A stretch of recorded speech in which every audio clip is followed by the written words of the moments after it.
கர்த்தருக்கு ஸ்தோத்திரம். இந்த நாள்ல கூட கிருபை ஜீசஸ் மினிஸ்ட்ரி முகாந்திரம் தேவன் தாமே இந்த ஒரு வார்த்தை தேவனுடைய செய்தியை சொல்லும்படியா இந்த வார்த்தையை சொல்லும்படியா கர்த்தர் எங்களே தெரிந்து கொண்டார். அவருடைய கிருபைக்காக அவரை நாங்க மகிமைப்படுத்துறோம். அல்லேலூயா.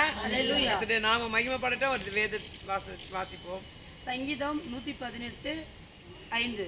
நெருக்கத்திலிருந்து கர்த்தரை நோக்கி கூப்பிட்டேன், கர்த்தர் என்னை கேட்டருளி விசாலத்தில் வைத்தார். அல்லேலூயா. நெருக்கத்திலிருந்து கர்த்தரை நோக்கி கதறி கூப்பிட்டேன், அவர் என் நெருக்கத்தை கேட்டு என்ன பண்ணார், விசாலத்தில வைத்தார். அல்லேலூயா. இன்றைக்கு நெருக்கம் வரும்போது ஆண்டவரை நோக்கி கூப்பிடுகிறவர்களே ஒரு விசாலம் கிடைக்கும். ஆண்டவர் நம்ம கூட இருக்கிறார் என்றால் அடுத்த வசனத்தை நம்ம வாசிப்போம்.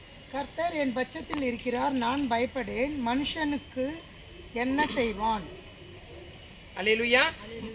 கர்த்தர் என் பட்சத்தில் இருக்கிறார், நான் பயப்படேன், மனுஷன் எனக்கு என்ன செய்வான். அல்லேலூயா. அப்போ கர்த்தர் என்ன நெருக்கத்துல இருந்து கூப்பிடும் போது நமக்கு வர பிரச்சனைகள் எல்லாம் ஆண்டவர் என்ன பண்ணுவார், எந்த மனுஷன் நம்மளுக்கு விரோதமா எழும்ப முடியாது, மனுஷன் நமக்கு என்ன செய்வான். அல்லேலூயா. அப்போ தேவனுடைய சமூகத்துல நம்ம என்ன பண்ணணுமா, மனுஷனை நம்புவதை பார்க்கலாம் கர்த்தர் பேர்ல பற்றுதலா இருப்பதே நலம். இன்னைக்கு நம்ம மனுஷனை நம்பி ஐயோ மனுஷன் என்ன செய்வாங்க, எப்படி நம்ம இது பண்ண முடியும்னு சொல்லிட்டு வேதனையோடு இருப்பாங்க. ஆனா மனுஷனை நம்புவதை காட்டிலும் கர்த்தர் மேல் பற்றுதலா இருப்பதே நலம். அல்லேலூயா. ஆமென். கர்த்தர் தாமே இந்த வசனத்தை கொடுத்ததுக்காக கர்த்தரை ஸ்தோத்திரம் பண்ணுவோமா.